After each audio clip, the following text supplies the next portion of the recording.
I heard the machines before I felt the pain. Steady beeps, cold air, the faint smell of disinfectant. My body was weak, but my mind? Razor sharp. That's when my phone vibrated. My daughter's name flashed on the screen. "Tomorrow is your husband's birthday," she said. "Come home, help me with the preparations." "I can't," I whispered. "I'm not feeling well." She snapped, "Then don't you dare come home." The line went dead. My heartbeat didn't spike, not even a little. Instead, something inside me shifted, cleanly, quietly. I blocked her number with a steady thumb, and just like that, the last thread snapped. People assume betrayal hits like a slap. In truth, it's gentle at first, soft, almost ignorable. I remember when my daughter still hugged me without hesitation, when my son-in-law called me mom with that earnest smile, when I used to believe love was something you nurtured, not something weaponized against you. We weren't always at war. There was a time I trusted them, loved them, paid their bills, helped them raise their child. I gave freely, never thinking generosity could be twisted into obligation. The shift started small. Whispers behind doors, cold glances across dinner tables. My groceries disappearing, my pension redirected, their gratitude fading into expectation. I noticed the changes long before they thought I did. The suspicious transfers from my bank account, always temporary. My daughter insisting I put the house in her name for safety. My son-in-law's smirk each time I hesitated. Then came the tone, the entitlement, the subtle reminders that I was lucky to live with them. Lucky! As if I hadn't bought the roof we lived under. I waited, watching, recording every moment, every insult, every stolen rupee, every manipulation disguised as family duty. Then one night, I overheard the final truth. "She's becoming a burden," my daughter whispered. "She won't be around much longer," he replied. They thought my illness made me weak. They should have known better. In the hospital, with those words echoing, I made my decision. Not emotional, not reactive.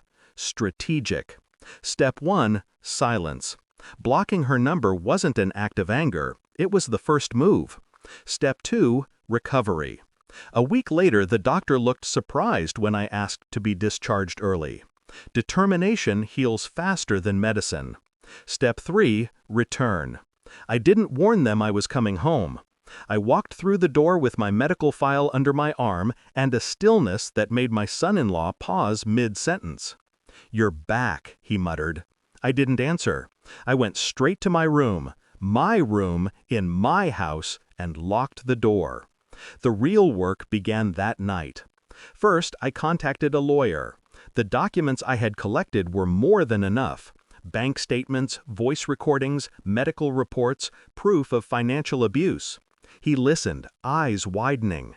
"This case," he whispered, "is airtight." I simply nodded. Second, I accessed my secondary bank account, the one they didn't know existed, the one with enough funds to ensure I had options. Third, I called the police, not to report anything yet, but to confirm the legality of my next moves. Everything I planned was within my rights as the homeowner. Their faces the next morning were priceless when they found their house keys disabled. Tangible silence, shock tightening my daughter's jaw. "What's going on?" she demanded. I slid an envelope across the table. Inside, eviction notice, court summons, evidence. Her face drained of color. My son-in-law grabbed the papers, scanning rapidly, panic building with every line. "You can't do this," he stammered. "I already did," I replied. My voice was calm, dead calm.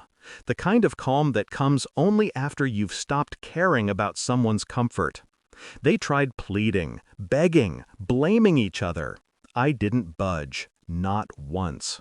By the time the police arrived to escort them out, standard procedure after an eviction, their world was already collapsing. Bank accounts frozen, legal charges filed, reputation cracked open for neighbors to see. Their nightmare had only begun. Now the house is quiet, peaceful in a way I haven't felt in years. People ask if I miss them, if I regret what I did. I don't. Betrayal teaches you the true meaning of love, its weight, its fragility, its limits. And sometimes the most loving thing you can do for yourself is stop allowing others to break you. I didn't just take my home back, I took my life back. And as I sit here breathing freely, I realize something. Some storms aren't meant to be survived. They're meant to be commanded. This time, I wasn't the victim. I was the reckoning.